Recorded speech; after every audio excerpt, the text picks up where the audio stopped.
Man, I watched him so much growing up in Toronto.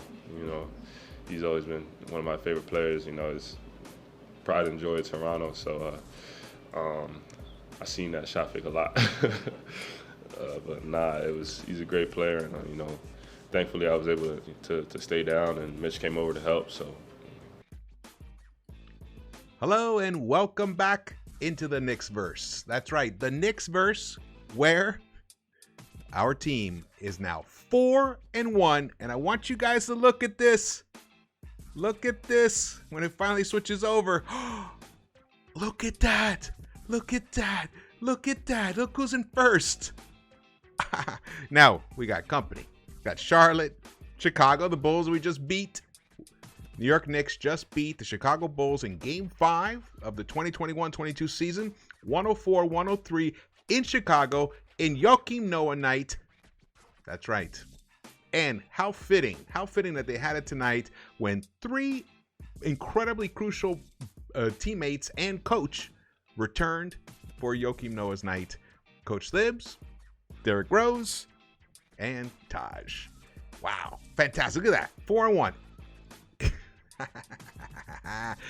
Now, look at that. Charlotte's not going to stay up there. Chicago, actually, honestly, I'm not that impressed with Chicago yet.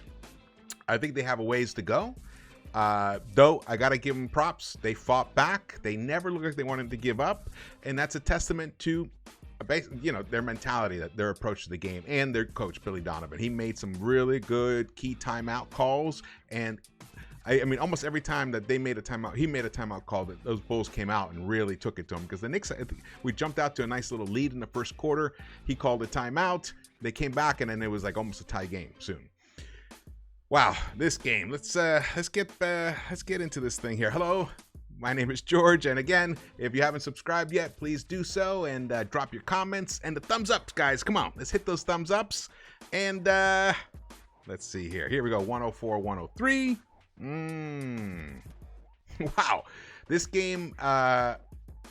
When we were up, I was predicting a 14-point lead, a 14-point win, should I say?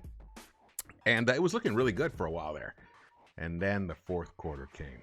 Oh, man, was that brutal. But look at those two. Derrick Rose and Taj were fantastic tonight. Taj was all over the place. The rebounding won us the game, and I'll get into that specifically how. But Rose, very dynamic. But Kemba played a great game as well. Kemba gave us 21 points, hit 7 of 12 overall field goals, 5 of 6 from behind the line. He had problems in the fourth quarter, though. I don't know. The ball stopped moving. It just stopped moving.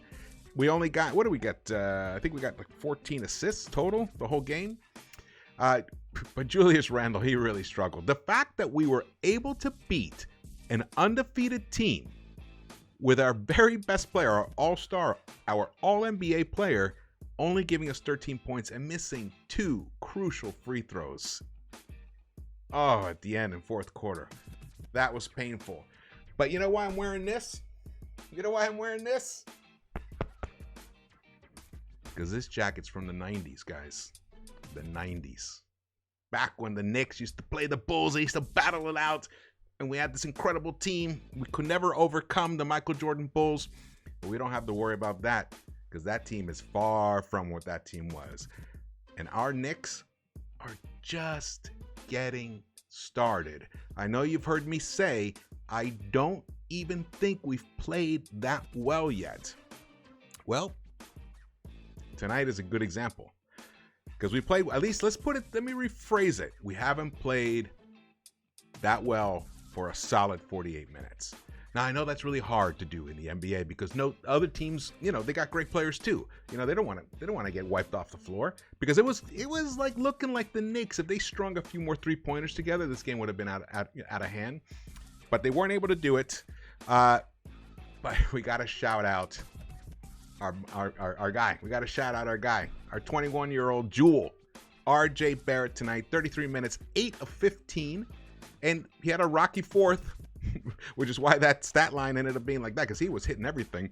1 of 3 from behind the arc and 20 points. We had 5 players in double digits. 5 in double digits. The Bulls had 3 that score over 20 points, but only 4 in double digits. And we won this game. We just barely won it at the end, man. We hung on. You saw that last play. Let's get to those highlights, man. Here we go. Oh, man. Here's RJ. This is a nice little roll. Oh, yeah. There we go. Beautiful. Why can't we do that every time? I feel like I wish we would run that play like on repeat, honestly. And then, I think actually eventually they're gonna perfect it to the point where it's just completely, it's already almost unstoppable. Oh man, but look at RJ. This was, man, that was a nice little move. He was actually finishing. He was finishing at the rim. Yeah, there were 1 or 2 times where he didn't quite get it going, but tonight he played a fantastic game, and his defense at the end was the difference. Was the reason we won this game at the end. He did not leave his feet. You heard him talk. You heard him say, "I'm glad I think he said I didn't leave his feet," and then Mitch rolled over. The New York Knicks. Well, guess what? Knicks are 4-1. Exactly how I predicted.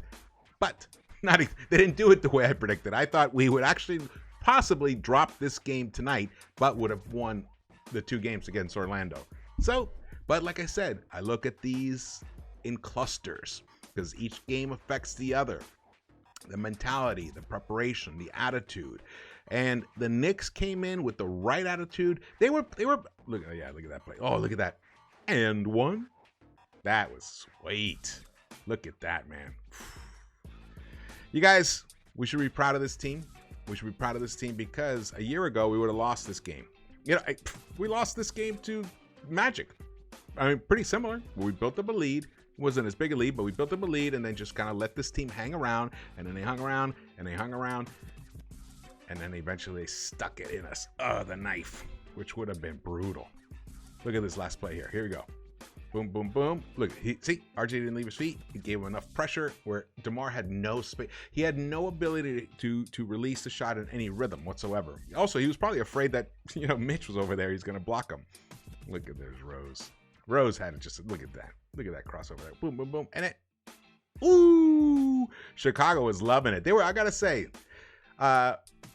Chicago fans feel very similar to the Knicks fans, where once a Knick, always a Knick, and of course the love that they have for Rose is just beyond anything. And rightly so. He deserves it. Nice little 3-pointer right there. Whew. All right, but let's get to these stats here. Look at the team stats. Okay, so overall, we outshot the Bulls.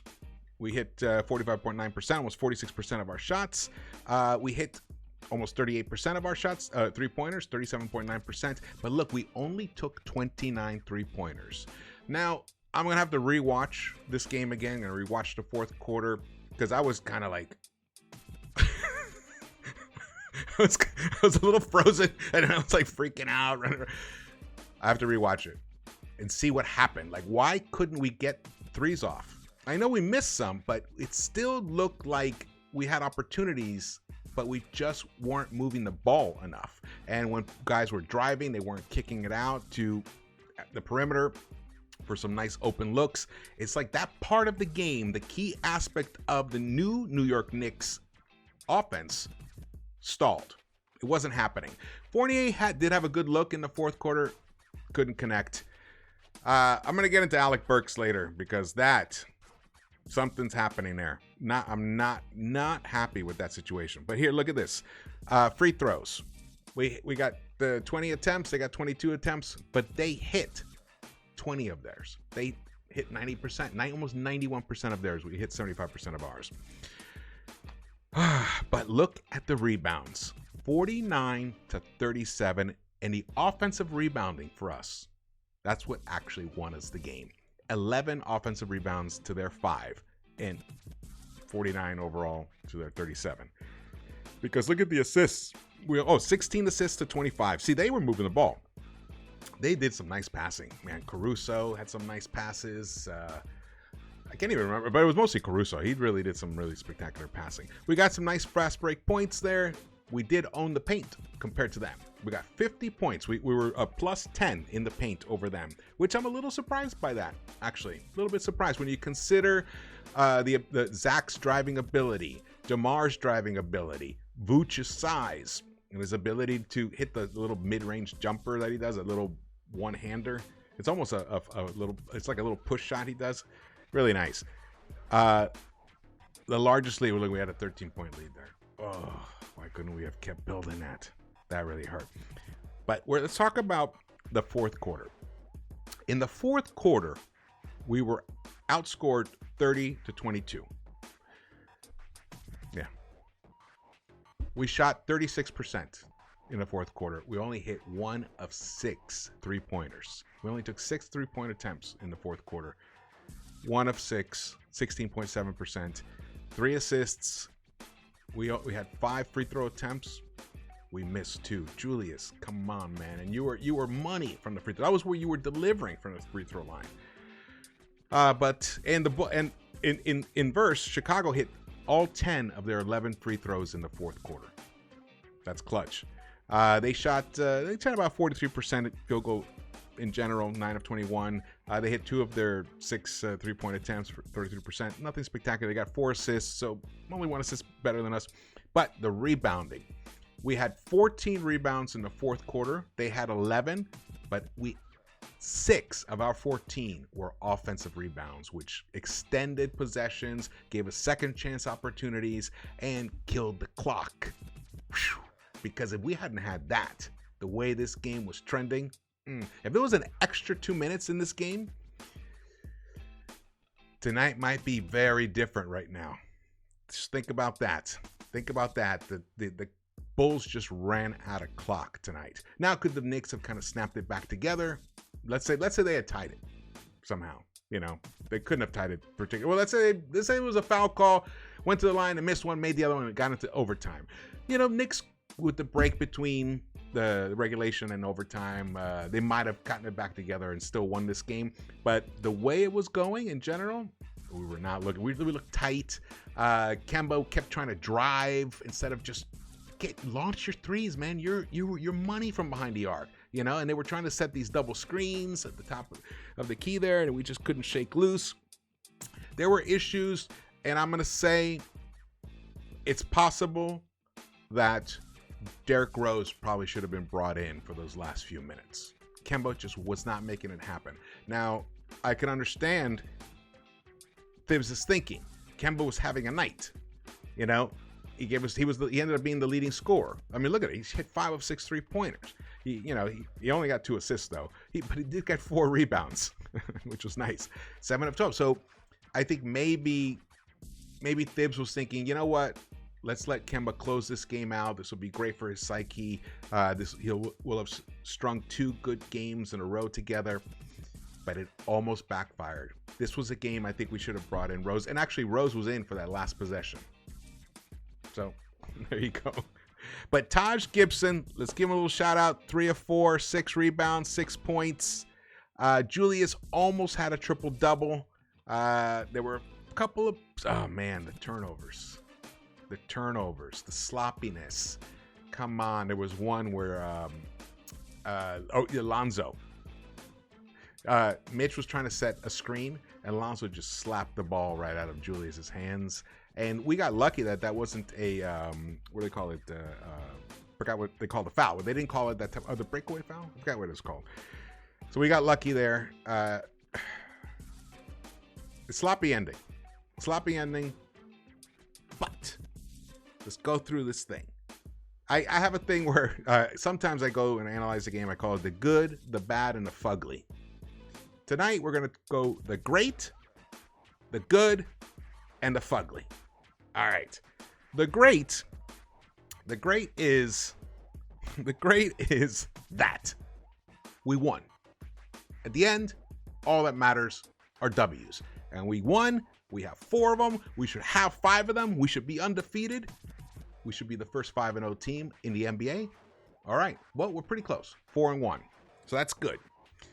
The next good, that's great. Let's put it that way. The next great. The good, Rose is playing like an all-star. He is. He is playing like an all-star, and it's, you know what? It's only making Kemba play better. I mean, not that Kemba Kemba doesn't need this motivation. Kemba's a star himself, but the fact that we have a guy who's probably going to be sixth man of the year coming off the bench like that, who would start on most teams right now, that's fabulous. And RJ is some more good.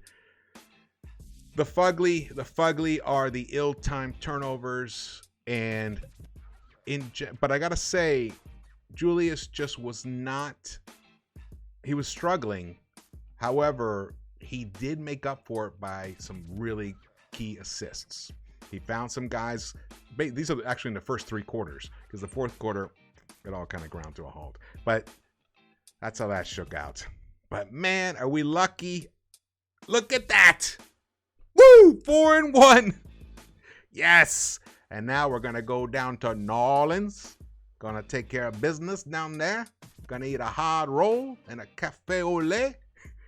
And they're going to win. And we're going to be 5-1. We're going to finish October just the way I predicted it. 5-1.